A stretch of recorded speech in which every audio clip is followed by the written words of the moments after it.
Hey, welcome back to the Stropping Edge. I am your host today, Sal. Uh, as per our usual, I have my good buddy with me today, Phil. Hi, everybody. Bricktown Grooming. Yeah, Phil is the owner operator and the mad genius behind Bricktown Grooming. Definitely one of my favorite artisans, one of my favorite scents. So he's the first guest that I've had on the channel.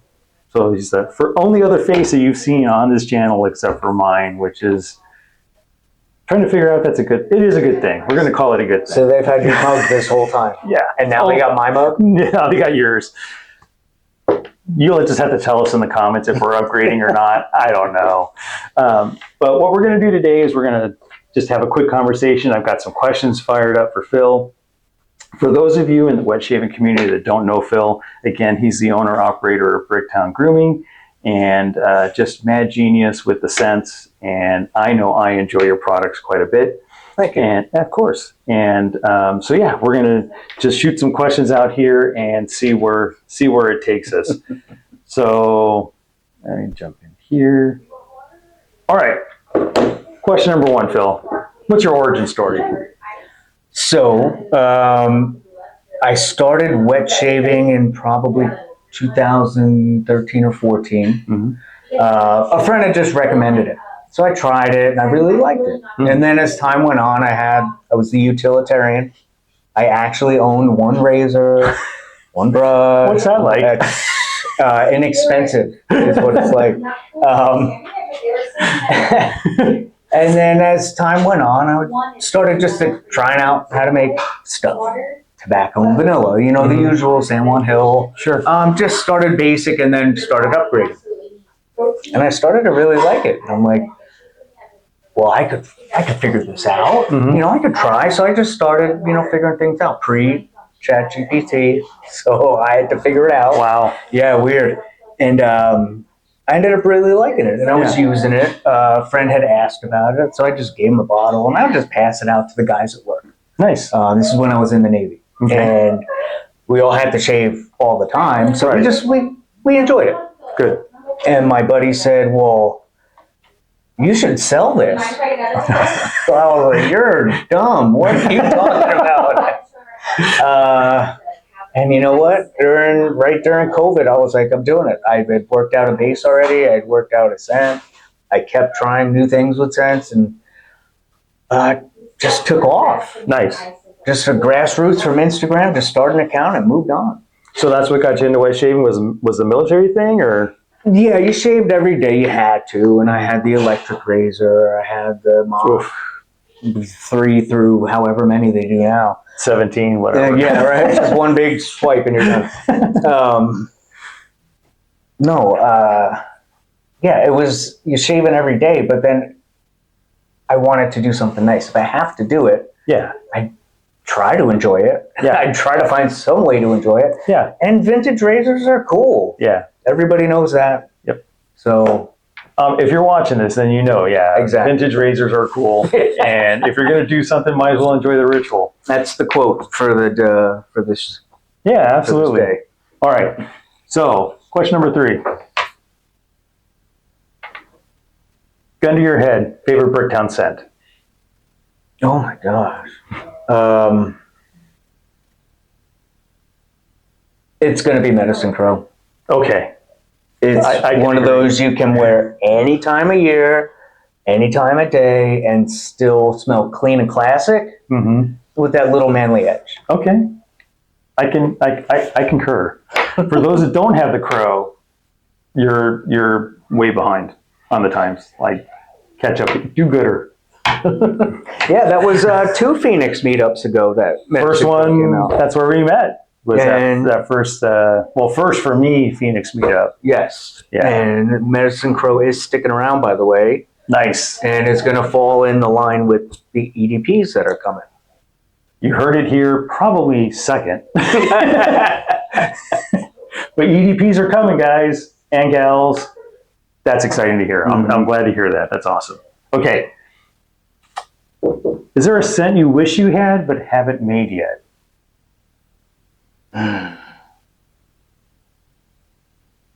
I want to do an aquatic. all my scents, I mean, the barbershop, the bay rum, the tobacco vanilla, like all the different things, the fruity one, the, leather. I love them all.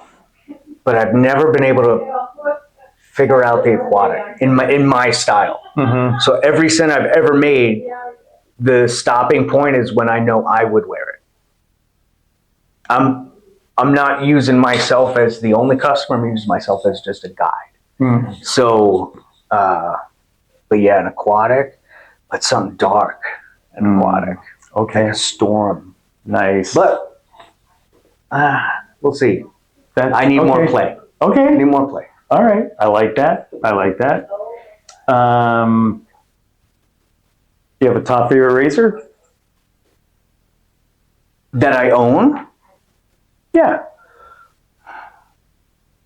Looks or Whatever your ability. Whatever your reason. My Richwood for looks. Okay. And a close second is this really beautiful Art Deco Goodwill. Oh. For actual productivity is the first Fat Boy I ever owned. It's a 61 Fat Boy I've got on eBay. I tuned her up the best I could, and it's still one of my easiest shavers. Interesting. Okay. All right. Is there any razor you want to have that don't? That's a super open question, guys. I'm sure there's 500, but anyone that if you had George Britton. Big, okay. fat, straight. Okay. That would be cool. A double ring's cool to look at. That would be awesome to own that piece of history. Mm-hmm. But I don't think there's one that I don't own. eBay is dangerous. I don't think we have enough time on the channel to show Phil's collection. Just saying, we try to keep it sub 4 hours. I got a couple. It's a problem. Yeah, it's really not a problem. My name's Phil, and I'm an addict. So just so you know, Phil lives in Southern California, and I live in Phoenix. So I've traveled into Southern California, my old stomping grounds. And where do we meet up? Of course, at the Shave Supply. In Conejo Valley. And what did I get? The very last thing on the planet that I need, and that's more soap and splash. What did Phil buy? The same. I got alum. True. I got alum in a bath bar. Utilitarian and good things. Life is about balance. Yes, and way to justify it. And I didn't buy a razor or a brush. By the way, the man does vintage brushes as well. I rest my case. Yeah, I restore vintage brushes. Yeah, not only is he a madman with the sense, he's great with the. And I got 3 of your brushes, I think. Yeah, they're so much fun to do. Just to really take that, just beat up, gunk crusted thing, and just take that knot out and just redo the whole thing. Yeah. Oh my goodness. Make it usable again. To revive it. We're recycling. We're good for the planet. Right? We've saved so many landfills from badger and boar hair. Yeah. And we're putting fresh badger and boar hair in. We're saving the badgers from being overheated with too much fur. So we're good for the ecology. We're good for green policies. We're just rationalizers. Yes, we're planet warriors. All right. Let's see.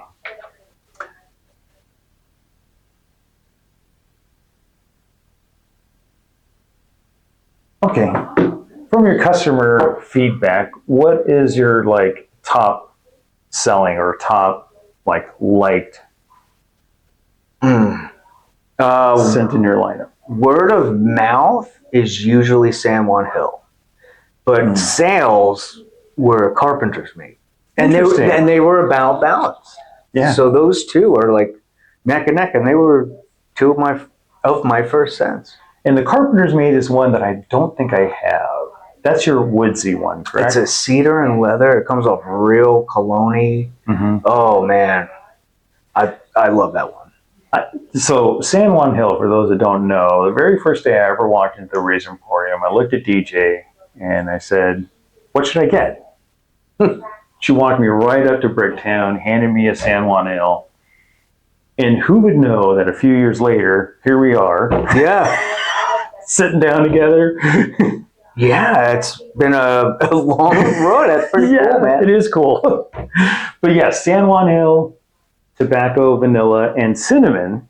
And it's a synthetic cinnamon because it's a hot oil. It's a sensitivity. Yeah, too. some people can break out in rashes. So cinnamon oil on its own, a natural product, can hurt your skin. So synthetic. Going synthetic, keeping it safe. Yeah, make it so you don't burn your skin. But yes, I can also say unequivocally, if you don't own that, what's wrong with you? Get you some San Juan Hill. Like, seriously. It is. It's fantastic. Yeah, it's a classic one. It is. All right. Is there any limited release scent that people are asking for more of? Usually Irish Brigade. Irish Brigade. Okay. That was the Green Irish Tweed.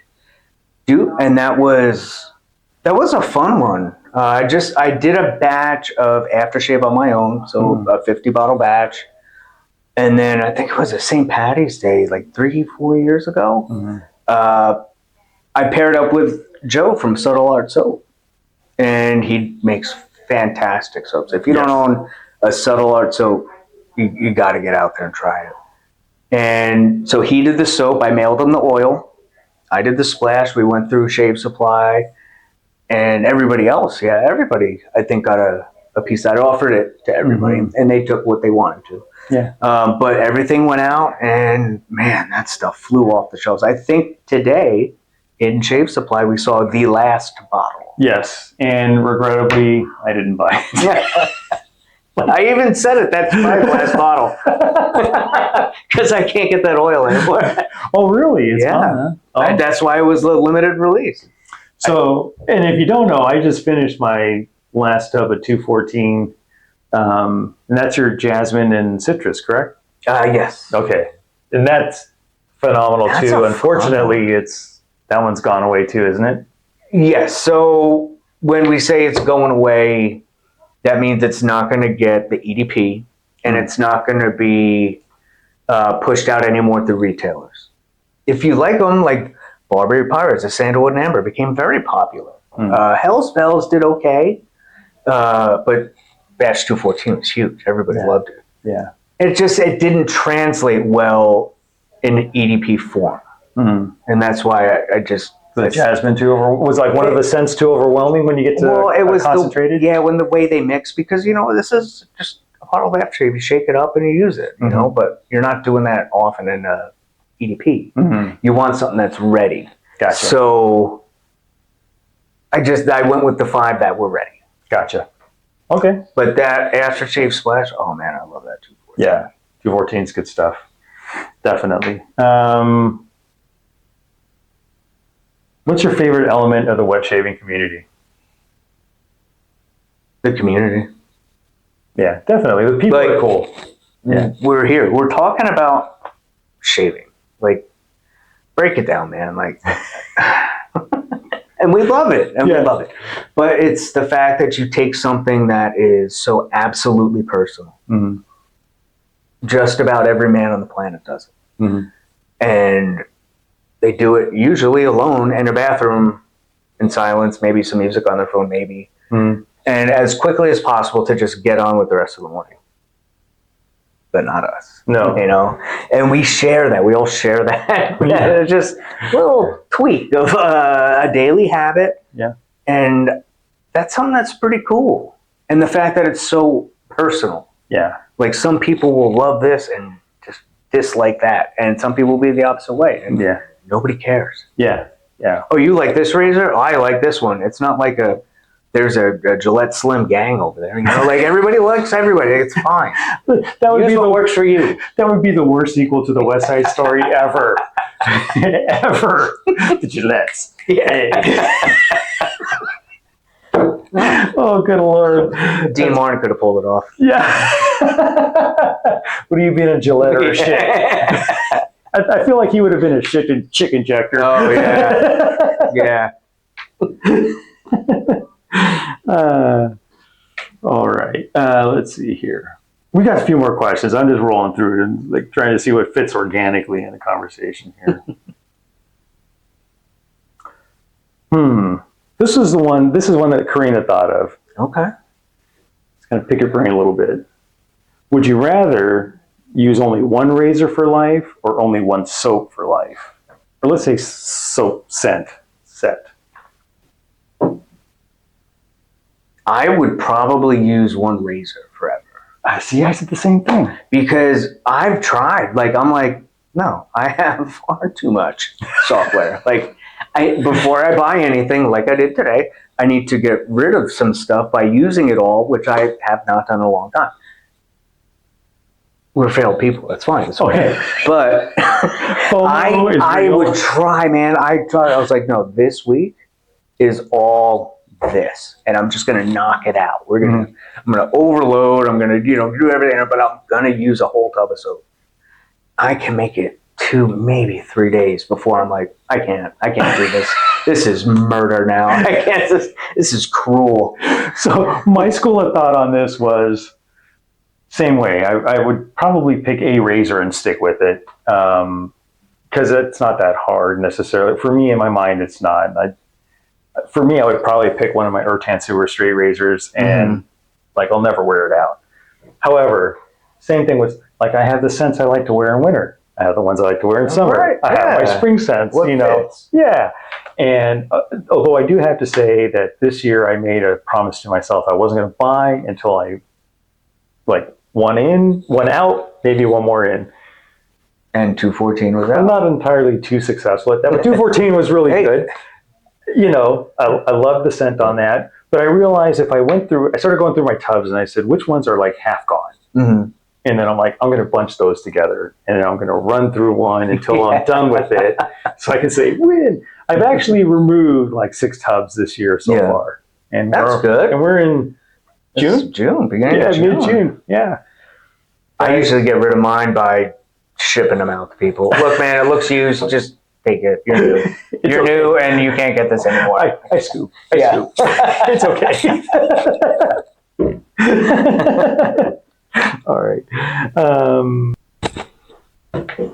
All right. So, is there any scent that we can look forward to that's new from you? I haven't been focusing on scents and scent creation, I should say, as much. I've looked more at the EDPs. Hold on. Olive, can you leave that cord alone, please?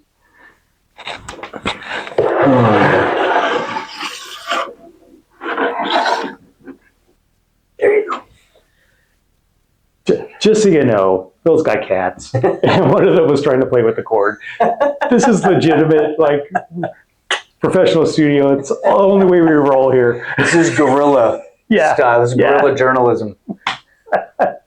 You never know what you're going to encounter. Where were we? I got sucked away by a cat. What were creation of EDPs? Yeah. So I haven't been working on official scent creation. I played with a few, and I make some dupes for myself or friends if they ask for it or want it. Focusing on the EDPs and moving that direction was pretty big. And then trying this whole brush restoration. And that, I think, has been so much fun. Nice. I kind of like being, if there's 5 cents, like, you don't have FOMO, Bricktown's there, you know what it is, you know what to expect, quality and scent-wise. Mm-hmm. So I don't think it's broke. No, definitely not. I'm not going to fix it. Yeah, definitely not. All right.